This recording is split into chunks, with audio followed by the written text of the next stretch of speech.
After this, now we come to the clinical presentation. So how these patients come to you in clinical situations, right? Actually, these patients, most of these patients are diagnosed during routine physical examination or as an incidental finding during abdominal X-ray or abdominal ultrasound or CT scan or MRI, which is done for some other reason, right?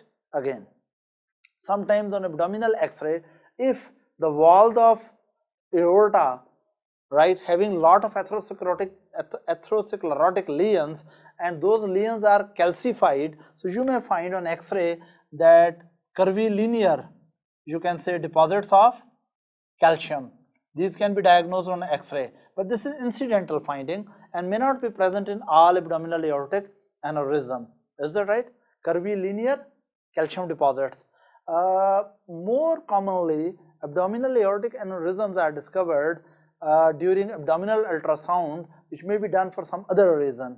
Is that right? But this may be an incidental finding. Again, it's worth remembering that abdominal aorta is, its diameter is about 1.8 to 2 centimeter, and when its diameter is more than 3 centimeter, we say abdominal aortic aneurysm is there. Abdominal aortic aneurysm is there, right? Now, clinically, how these patients present? Some of them present with abdominal mass, and this is pulsatile mass and expansile mass. There's a difference.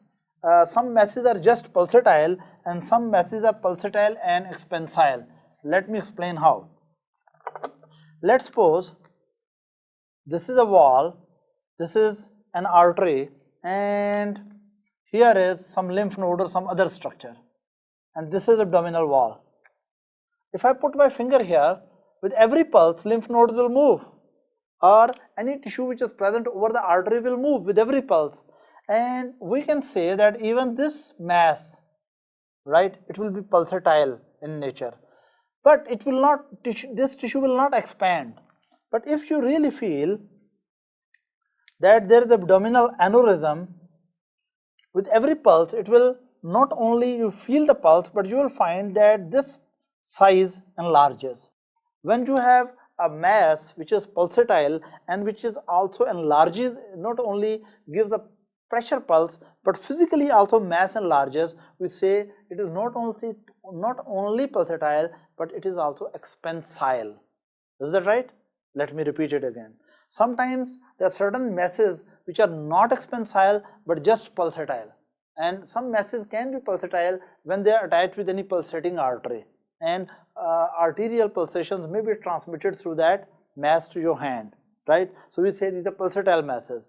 But pulsatile and expansile masses are the real big arterial aneurysms, because not only with every systole they give a pulsatile pressure, but they also expand with every systole. So abdominal aortic aneurysms are not only pulsatile, but they are also expansile, right?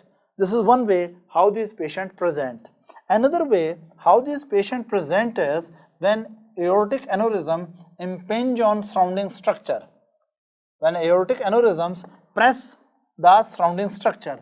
For example, in some patients, aortic aneurysms may compress the ureters and produce hydronephrosis, or aortic aneurysm unduly press the ureter, or aortic aneurysms may unduly press the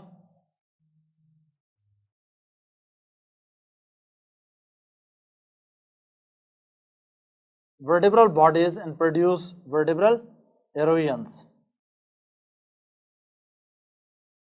Now, this is normal aorta, abdominal aorta. Let's suppose this is the aneurysm. Now, I told you how this aneurysm can present. One way was it may be asymptomatic and it may be diagnosed as, yes, diagnosed as incidental finding. Other was that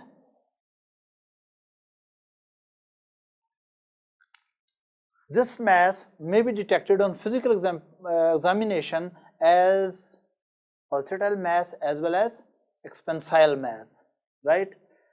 Then another presentation can be that when it impinges on the neighboring structure, I told you it may press the ureter and may produce complications related with renal function, or it may press the posteriorly present vertebra too much and produce bony erosions, and that may produce backache. Is that right? Then this patient may present with embolism. You know, if there is a thrombus formed within, let's suppose that this is now aneurysm, abdominal aneurysm, and within the wall of this aneurysm there is thrombus formation, mural thrombus formation. If a piece of thrombus dislodges and then it goes to the lower limb and it may block some blood vessels, so we say that sometimes patient may come with the thromboembolic complications of what? Complications of abdominal aortic aneurysm. Here I want to highlight one thing, that many times thrombi from here will go into lower limb and block some major vessel, and then lower limb will develop severe ischemia. Another thing which is important is that patient who have popliteal aneurysms, they have a good chance that in these patients who have popliteal aneurysm, you have a good chance that you will find abdominal aortic aneurysms as well. And other way around is also true. The patient who have abdominal aortic aneurysm, you have a good chance, if you physically examine, you may find in these patients popliteal artery aneurysm. Is that right? Another important point is the patient who have atherosclerotic abdominal aortic aneurysm, they have not only atherosclerosis limited to abdominal aorta, but this disease process may be involving the carotid vessels as well as coronary vessels. This information is important because if you're planning for surgery for abdominal aortic aneurysm, right, it's better to look for the coronary artery status as well as cerebral vasculature supply blood flow status, so that post-operative complications should be minimum. Is that right? Am I clear? Now, what I was saying, that it may come as incidental discovery or expansile mass or thromboembolism and complication, or complications due to impingement of this mass on the ureter or the bony structures. Then another thing, sometimes this aneurysm compresses the vessels which originate from him. Let's suppose, what is this vessel originating? Renal artery.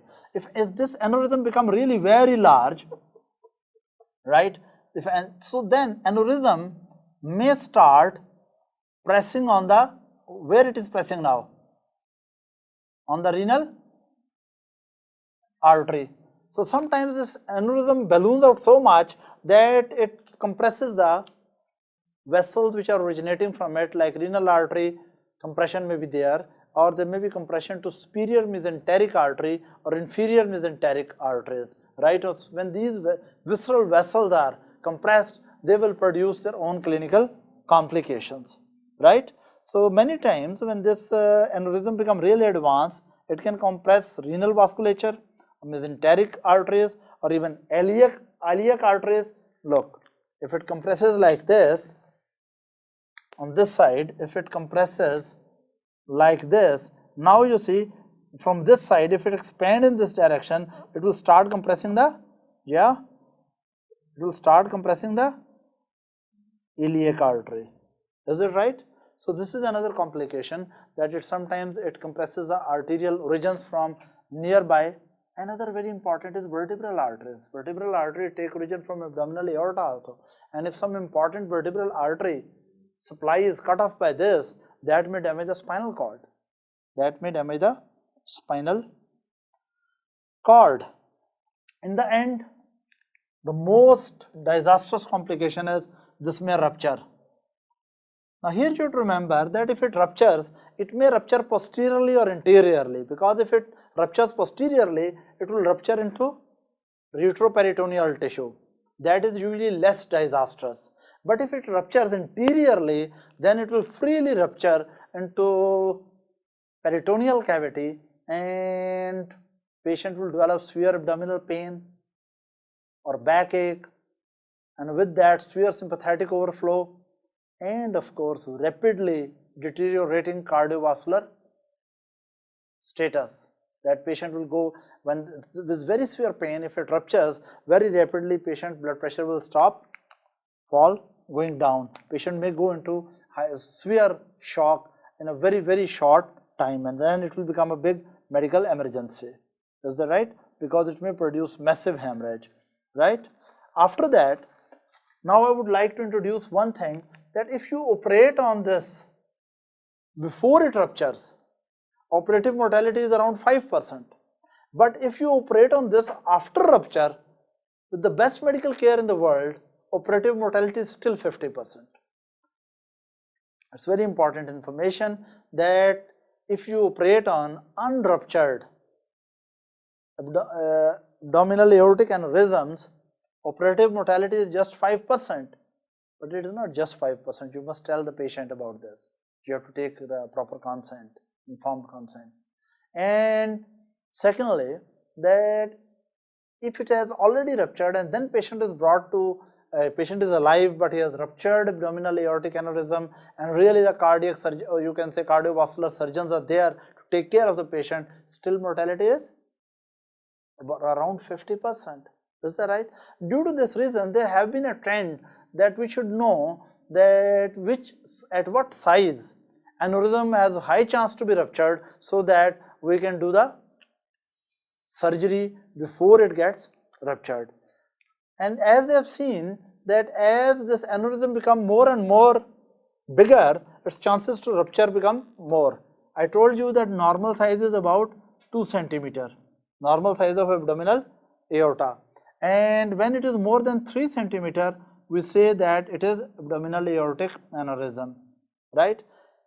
And the risk, as its size increases, its risk become more and more. For example, when its size is somewhere between 4 to 4.9 cm, risk is only 1%. The risk of rupture is 1% per year. The size is between 4 to 4.9 cm. And of course, size can be serially determined by ultrasound. But if its size is somewhere between 5 to 5.9 cm, the risk goes up to 5%.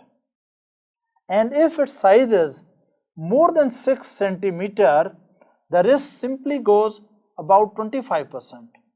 So it means that anyone who has his abdominal aortic aneurysm around 6 cm, he should be operated. Of course, don't try to operate this one, because operative mortality is high but risk of rupture is less. But here risk of rupture is very high, right? That is why when these abdominal aortic aneurysms are discovered, it's always good to serially monitor these patients with ultrasound. And when they threaten to be in a dangerous size, it's better to do operation before the rupture. And classical way to operate was, they will do the open operation and cut the aneurysmal piece and remove it by a Dacron prosthesis. Is that right? But recently there have been a big advance in management of abdominal aortic aneurysm, that they have started that through the femoral artery they make a small nick. From there they pass a catheter, and with the catheter they are having a special type of stunt. And that stunt, that is synthetic material, and that stunt they put over here. Is that right? And that is covered by, that stunt is covered by some structure, right, which will you can say support the abdominal aorta, and blood flow will go through this stunt, and pressure on you can say walls of the aneurysm will be minimal, so rupture of aneurysm will not be there. Is that right? Again, let me repeat it. These are called stunt grafts. These are called stunt graft. So recent tendency is that as soon as size of the abdominal aortic aneurysm is becoming threatening, we should pass a stunt graft, and this operation is so simple that within 2 or 3 days patient can go home. Is that right? But classical way to manage that, do an open surgery and then you put a Dacron prosthesis, that is really a big operation, and that has a lot of complications. That's all about pathophysiology of abdominal aortic aneurysm.